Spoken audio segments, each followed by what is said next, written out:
Ingebracht and Moran, and I'm your course instructor. What you're going to learn in this course is arrows, and arrows are card combinations. But you're not going to read card combinations the way that a lot of people will teach you, card by card by card. For example, let's say you lay out the Celtic cross, for example, and I talk a lot about the Celtic cross in this course because the arrows will even guide you to look at certain card positions as more important than others when certain cards are showing up. So it's like the perfect setup. It's actually the Celtic cross, but the arrows will show up all the time in every spread and layout where 2 or more cards are present. So let's say you have 10 cards laid out and you get an arrow, and so the arrows actually shows up maybe in card position 1, 5 and 8 and 9 and 10. So maybe then instead of reading card position 1 next to 2, next to 3, next to 4, like that, you're actually just reading the arrows. So straight away it will make it simpler. It will show you what is important versus what not to focus on. And it will tell you then straight away what is going on in the seeker's life, so that you actually reading what is significant to them and nailing it on the head all the time. And when you nail something on the head and you are specifically and talk about what is important to them, what is actually going on, usually what happens is then they will open up and everything then will start flowing because you have already confirmed something important in their life.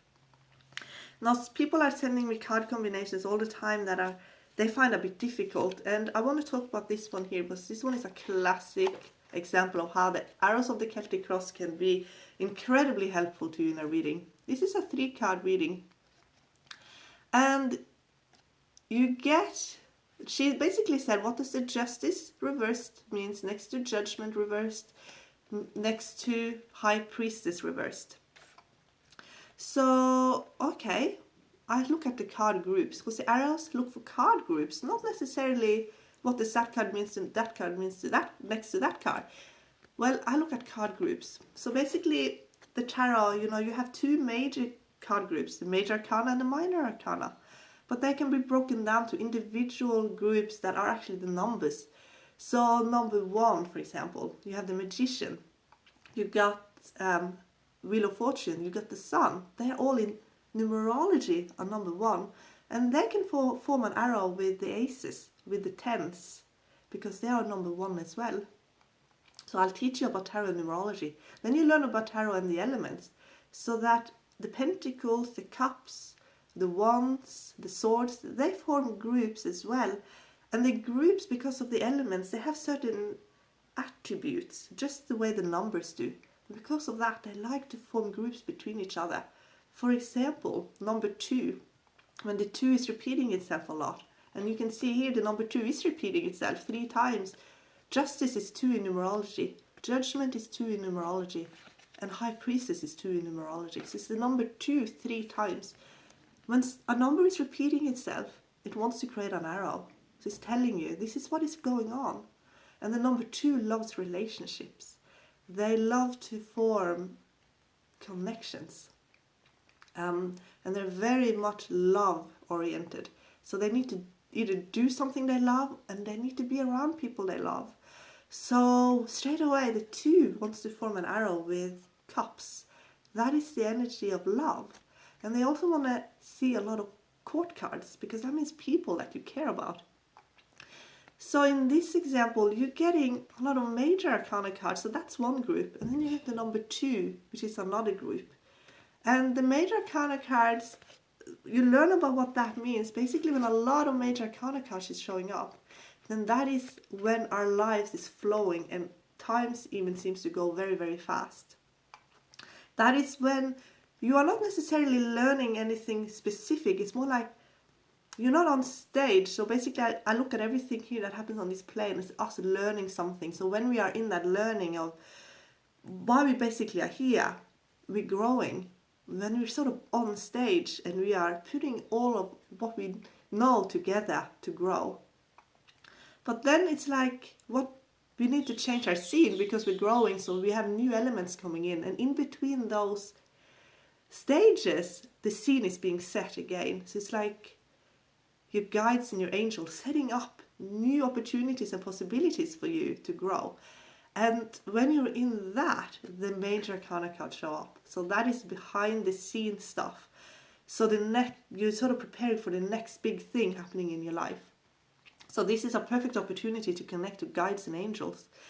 But when you are in that, you might feel that you're not very much in control of your life, because you are not really calling the shots. It's sort of being set up for you.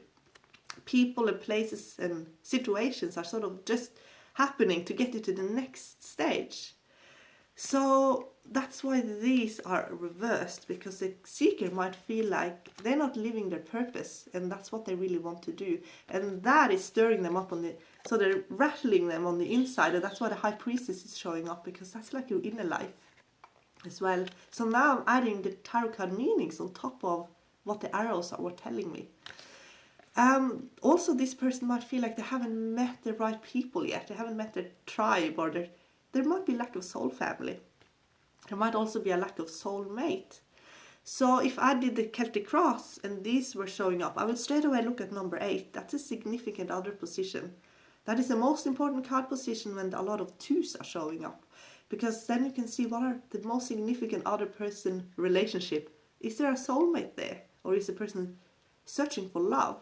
Or is it more searching for friendships, for example? And you can see and if there is a soulmate there, you can see what the relationship actually looks like. And if they need to do a relationship reading and work on their relationship. This one here, I would say, looks like very much a life purpose reading. And that is because I can add the individual card meanings on top of the arrows. The Judgment card here, the calling. The calling is, and it's reversed as well. Now, I don't really read with reversals when I do the arrows, so I'm going to turn them off. But I know there's a lack of love because there's a lack of cups. So they haven't found that one thing that they really love to do, which would be their highest and best calling in life. When you're doing what you're meant to do, you love that. That is what you want to do. Also, the Justice card was reversed, but like I said, with the arrows, you don't need reversals. You learn about what the Justice card means in a reading. It's the master number, 11. And the master number 11 means someone who needs to master their life. They need to be on the path of mastery. So when it's sort of lacking in the cups and the people, then they might feel like they haven't found what they can become the best that they can be at yet. And that feels uncomfortable for them. So they're on a journey, and the stage is being set now for them to find that life purpose, the reason why they're here. So what I would do as an advice here, I would actually look at, okay, ask your guides and angels. They're setting up the scene. Ask them for what you want and what you need, and ask them to start being able to co-create with them, and ask them to make it very obvious to you what it is that your purpose is. And they will guide you very quickly and fast. And you can actually start manifesting already now your highest and best calling to come to you. And when you say when you're manifesting, I always say make it obvious. Because then when I see the answer, something will happen like an initiation. And the law of synchronicity is what you're working with when you're working with the cards, will bring you these opportunities to see and make it very obvious to you, to see what it is that the calling is. And you can then start taking the next step in your journey. And when you do, the minor arcana cards will start showing up. That's when you are co-creating. I like to use the Celtic cross as an example for a lot of the arrows, because it will show you what's in the subconscious as well. And when the major arcana cards show up, then it's very important to look at what's happening in the subconscious versus what is happening. What are we actually creating? So, you lay out the third card is the subconscious.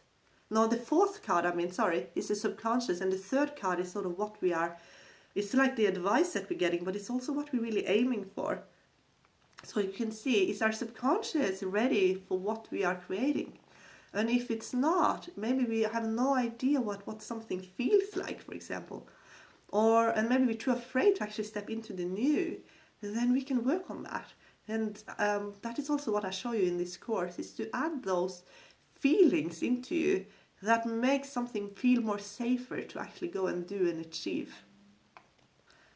So I really, really love reading with the arrows, and I use the arrows in all of my readings, in all of the spreads, and I do daily meditations even with the arrows, where I look at where I'm heading and what's going on in my life. And the arrows as well will help you give very specific readings to people you know, that you can be objective and actually be spot on without having your personal feelings and opinions influenced, because the arrows are that, specific, and it's so obvious. Again, I use that word obvious, that it's so obvious what it means that you can't even muck it up by being sort of subjective. So that's what I love the arrows. It will give you the confidence to know what it is the cards actually are telling you each and every time.